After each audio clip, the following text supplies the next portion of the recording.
Bonjour, aujourd'hui je vous propose une soupe algérienne. Pour cela, vous aurez besoin de à peu près quelques cuisses de poulet, ça dépend combien vous êtes, nous on est 4, alors j'ai pris à peu près 6 petites cuisses de poulet, ou vous pouvez mettre de l'agneau à la place. Vous aurez aussi besoin de 2 gousses d'ail, de 2 cuillères à soupe de tomates concentrées, voilà, tomates concentrées. Un peu de chair de tomate, vous mettrez un petit peu dans la marmite.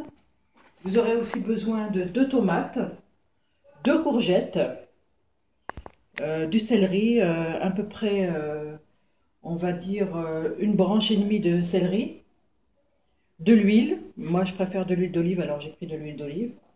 Vous aurez besoin aussi de une demi-cuillère à café de poivre noir, une demi-cuillère à café de paprika, une cuillère à café de ras el hanout, voilà, ras el hanout, paprika, poivre, ras el hanout. Vous aurez aussi besoin de un bouquet et demi de coriandre et 2 pommes de terre, 2 carottes, 2 courgettes, du sel. Voilà, un oignon et voilà. Nous allons commencer la recette. Alors vous mettez les cuisses de poulet, alors à peu près 2 cuillères à soupe d'huile, voilà. Mettez le sel, voilà. Voilà, vous coupez l'oignon en 4, voilà. Parce que bon, on le coupe en gros parce que tout à l'heure on va mixer tout ça, alors ça sert à rien de couper en petits bouts. Voilà, on ajoute aussi l'ail, on ajoute les courgettes. Couper en gros morceaux aussi, voilà, par-dessus, à feu moyen, pas trop fort. On ajoute la carotte, voilà, on épluche la carotte et on la rajoute dans la marmite avec les autres légumes. Rajoutez le céleri que j'ai coupé en morceaux, la pomme de terre coupée en 4 à peu près. La tomate, coupée en 4 aussi. Grossièrement, il faut couper grossièrement parce qu'après on va tout mixer.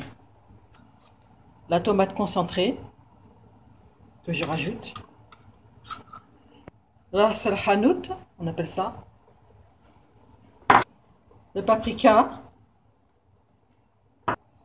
Le poivre. Vous rajoutez la coriandre.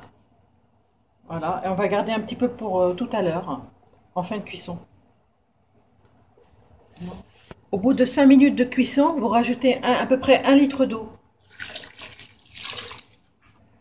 J'ai rajouté 1 litre d'eau, je rajoute encore un demi-litre d'eau, ça fait 1 litre et demi en tout. Par contre, vous rajoutez le reste de coriandre, voilà, vous rajoutez le reste de coriandre, et un peu de chair de tomate. Voilà, à peu près 3 cuillères. Voilà, vous couvrez et vous laissez cuire. Après 45 minutes à peu près de cuisson, vous regardez si les légumes sont cuits. Alors, quand elles sont cuites, vous récupérez tous les légumes sauf la viande. Vous laissez cuire la viande, hein, toujours dans la marmite. Vous récupérez tous les légumes, les oignons, les tomates et tout, pour les mixer. On va mixer tout ça. Quand vous avez tout mixé, voilà, au mixeur, vous remettez tout dans la marmite. Voilà, on retransvase tout ça dans la marmite. Voilà, on mélange tout ça. On mélange la soupe bien comme il faut. Puis on rajoutera un petit peu de coriandre, voilà, pour que ça fasse plus de goût. Voilà, à la fin, on rajoute un petit peu de coriandre pour la décoration et pour le goût aussi. Voilà, on rajoute comme ça à la fin. Puis on laisse cuire un petit peu, 5 minutes. Voilà, la vidéo est terminée. Alors, vous pouvez accompagner la soupe avec les briques. Voilà, des briques. Alors, si vous voulez la recette des briques, j'ai fait une autre vidéo pour que vous puissiez regarder. Voilà, cette vidéo est terminée. Je vous dis à bientôt pour une nouvelle vidéo. Merci et au revoir.